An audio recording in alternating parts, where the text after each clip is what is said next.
دوستو اس کے بعد 2011 میں انیل امبانی کو دوسرا بڑا دھچکا اس وقت لگا جب بھارت کے آڈیٹر جنرل CAG کی جانب سے یہ انکشاف سامنے آیا کہ ریلائنس کمیونیکیشن کو 2G لائسنس بھاری رشوت لے کر سستے داموں جاری کیا گیا ہے۔ رشوت دینے والی کمپنیوں میں سوان کمیونیکیشن کا نام بھی شامل تھا۔ بھارت کے central bureau of investigation CBI نے یہ الزام عائد کیا کہ یہ کمپنی ریلائنس کمیونیکیشن کی فرنٹ کے طور پر کام کر رہی ہے اور اس میں ریلائنس کمیونیکیشن کے 10% سے زیادہ شیئرز بھی تھے جو بھارت میں ٹیلی کمیونیکیشن کے قوانین کی خلاف ورزی تھی۔ اس اسکینڈل نے ریلائنس کمیونیکیشن کے شیئرز کی قیمتوں کو بہت بری طرح متاثر کیا اور ریلائنس کمیونیکیشن نے سرمایہ کاروں کا اعتماد کھو دیا۔ سن 2010 میں انیل امبانی کو سب سے زیادہ سرمایہ فراہم کرنے والی ریلائنس پاور بھی شدید مشکلات کا شکار ہو گئی۔ بجلی بنانے والی اس کمپنی کا انحصار مکیش امبانی کی کمپنی سے ملنے والی سستی گیس پر تھا۔ 2005 میں ہونے والے خاندانی معاہدے میں یہ بات طے پائی تھی کہ مکیش امبانی پاور پلانٹ کے لیے انیل امبانی کو حکومت کی مقررہ کردہ قیمتوں سے 44% کم پر گیس فراہم کریں گے، لیکن جب انیل امبانی نے اتر پردیش میں بجلی کے ایک اور پاور پلانٹ کے منصوبے پر کام شروع کیا تو گیس کے نرخ پر دونوں بھائیوں کے درمیان تنازع کھڑا ہو گیا جو عدالت تک پہنچا۔ سن 2010 میں بھارتی سپریم کورٹ نے یہ فیصلہ دیا کہ گیس کی قیمتوں کا تعین کرنا حکومت کا اختیار ہے، نہ کہ کوئی خاندانی معاہدہ، اور اس اختیار کو کوئی خاندانی معاہدہ ختم نہیں کر سکتا۔ ان ایک کے بعد ایک ناکامیوں نے انیل امبانی کے لیے کافی مالی مشکلات پیدا کر دی، جس پر انہوں نے 3 چینی بینکوں سے پرسنل گارنٹی پر $1.2 ارب کا قرضہ لیا، لیکن بعد میں وہ اس کی ادائیگی بھی نہیں کر سکے۔ انیل امبانی کی ریلائنس کمیونیکیشن جو پہلے سے ہی مشکلات کا شکار تھی، 2016 میں مکیش امبانی نے جیو کے نام سے ٹیلی کمیونیکیشن کمپنی شروع کر دی۔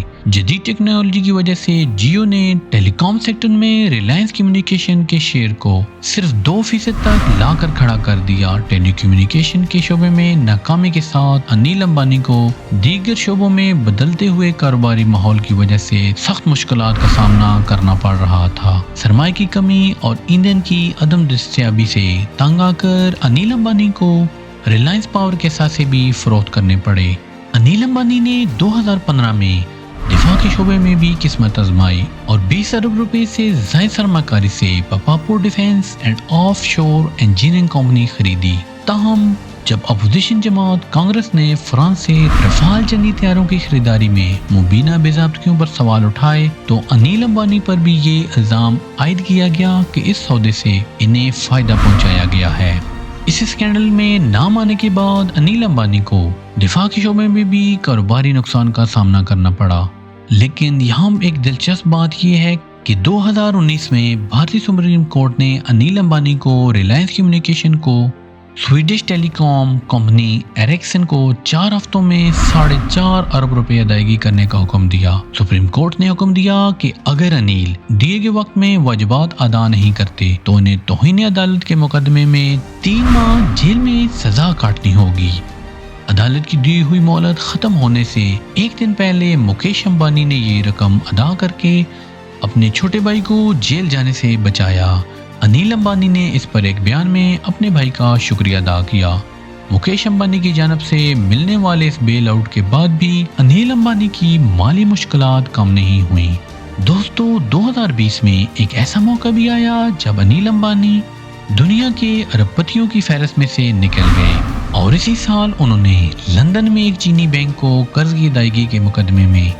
عدالت کے سامنے یہ اقرار کیا کہ ان کے اثاثے صفر ہو چکے ہیں، لیکن دوستو وہ بمبئی میں اب بھی ایک بہت بڑے مکان میں رہائش پذیر ہیں اور اس کے ساتھ وہ بیش قیمتی گاڑیوں، ذاتی طیاروں، لگژری کشتیوں کے مالک ہیں۔ مختلف اندازوں کے مطابق انیل امبانی کے اثاثوں کی قیمت اب بھی تقریباً 80 کروڑ سے 1 ارب ڈالر کے درمیان ہے اور سرمایہ کاری اور ایسٹ مینجمنٹ کی انیل امبانی کی کمپنی ابھی بھی کاروبار جاری رکھے ہوئے ہے۔ ماہرین کا کہنا ہے کہ انیل امبانی نے ایسے کاروباری شعبوں کو چنا جن کے لیے کافی زیادہ سرمایہ ضرورت تھا اور اسی وجہ سے وہ ایک کے بعد ایک بھاری شرائط پر قرض لینے پر مجبور ہوئے، اور یہی وجہ ہے کہ کامیابی سے اپنے کاروباری کیریئر کا آغاز کرنے والے انیل امبانی معاشی مینجمنٹ میں ناکامی اور غلط کاروباری فیصلوں کی وجہ سے ترقی کی دوڑ میں اپنے بڑے بھائی مکیش امبانی سے بہت پیچھے رہ گئے ہیں۔ تو دوستو، کیسی لگی آج کی ہماری یہ ویڈیو؟ مزید دلچسپ اور معلوماتی ویڈیوز کے لیے ہمارے چینل کو لائک کر دیں، سبسکرائب کر دیں اور بیل کے بٹن کو دبا دیں۔ ملتے ہیں اگلی ویڈیو میں۔